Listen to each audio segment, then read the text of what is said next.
नमस्कार दोस्तों, मैं कोदो हूँ। वही कोदो जिसकी आप रोटी, बाड़ी, पदो और ऐसी ही कई चीज़ें बनाते हैं। अब तो मेरे बिस्कुट भी बनने लगे हैं। एक ज़माना था जब घरों में मेरी ही बनी रोटियाँ या ढबड़ी रोटी खाने को मिलती थी। ढबड़ी रोटी मेरे साथ गेहूं के आटे को मिलाकर बनाई जाती थी।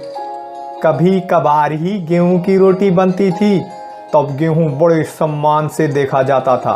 देखिए, कब किसका समय बदल जाए कोई नहीं जानता। पहले लोग मुझे वह सम्मान नहीं देते थे जिसका मैं हकदार था, और अब सभी चाहते हैं कि उन्हें मेरी बनी रोटी मिले।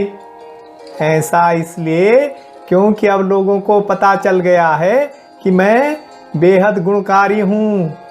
मैं अपने मुँह मियाँ मिट्ठू बनूंगा, मतलब आगे आपको अपने गुणों के बारे में बताऊंगा। लेकिन पहले यह तो बता दूं कि पहाड़ियों का मुख्य भोजन बनने से पहले मैं कहाँ रहता था। क्या आपको पता है कि मेरा जन्म अफ्रीका महाद्वीप में हुआ था? सिंधु घाटी की सभ्यता के समय मैं अफ्रीका से भारतीय प्रायद्वीप पहुंचा और फिर मुझे हिमालय के पहाड़ प्रिय लगने लगे।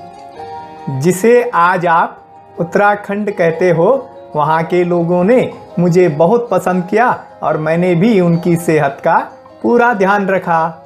यहाँ के लोग मुझे कोदा, कोदू, कोदो या क्वादू कहते हैं। हिंदी में मुझे मंडवा और कुछ जगह रागी कहा जाता है। मेरा अंग्रेजी नाम फिंगर मिलेट है। आप मेरा वानस्पतिक नाम जानना चाहेंगे? चलो मैं ही बता देता हूँ। इल्यूसाइन कोराकाना।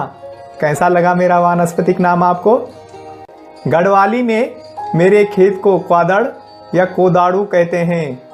मेरी बनी रोटी चूना की रोटी या कोदड़ी या कोली कहलाती है। अब आप मेरे गुणों के बारे में भी जानना चाहेंगे?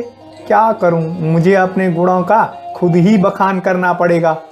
आप लोगों का जानना जरूरी है ना, इसलिए। मैं काला जरूर हूँ, लेकिन गुणों की खान हूँ। इंसान को स्वस्थ रखने में महत्वपूर्ण भूमिका निभाने वाले calcium, phosphorus, iodine, vitamin B, लौह तत्व, प्रोटीन, कार्बोहाइड्रेट, फाइबर और जिंक मुझ में पर्याप्त मात्रा में पाए जाते हैं। बढ़ते बच्चों को कैल्शियम और फास्फोरस की ज़रूरत पड़ती है और इसलिए मैं उनके लिए बहुत लाभकारी होता हूँ। मुझ में पाए जाने वाले कार्बोहाइड्रेट धीरे धीरे पचते हैं और इसलिए वे खून में शर्करा को संतुलित रखते हैं। मतलब डायबिटीज यानी शुगर के मरीज अगर मेरी बनी रोटियां या मुझसे बना कोई भी भोजन खाते हैं तो उन्हें फायदा मिलेगा। मेरे पास आयोडीन और लौह तत्व भी हैं और इसलिए मैं शरीर में हीमोग्लोबिन की मात्रा कम नहीं होने देता हूँ। कहने का मतलब है, अगर आपको खून की कमी है तो अपने भोजन में मुझे शामिल कर दें। हृदय रोग, ब्लड प्रेशर, मोटापा कम करने में भी मैं बड़ी भूमिका निभाता हूँ। भोजन में मुझे शामिल करोगे तो कोलेस्ट्रॉल भी कम होगा।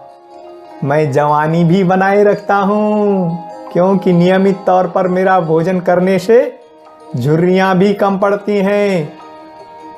मेरी आप रोटियाँ बना सकते हैं। पहले के लोग मेरा बाड़ी खूब खाते थे। बाड़ी के बारे में पता नहीं तो अपने किसी बुजुर्ग से पूछ लेना। अब तो मेरे बिस्कुट और मोमोज भी बनने लग गए हैं। आप मुझे किसी भी रूप में खाओ, मैं आपको फायदा ही पहुंचाऊंगा, इसकी पक्की गारंटी है। तो कैसी लगी आपको मेरी कहानी? ज़रूर बताना। मेरी कहानी को लाइक व शेयर भी करना और इस घसेरी चैनल को भी सब्सक्राइब कर देना, जिसने मुझे अपनी कहानी सुनाने का मौका दिया। पहला सामान्य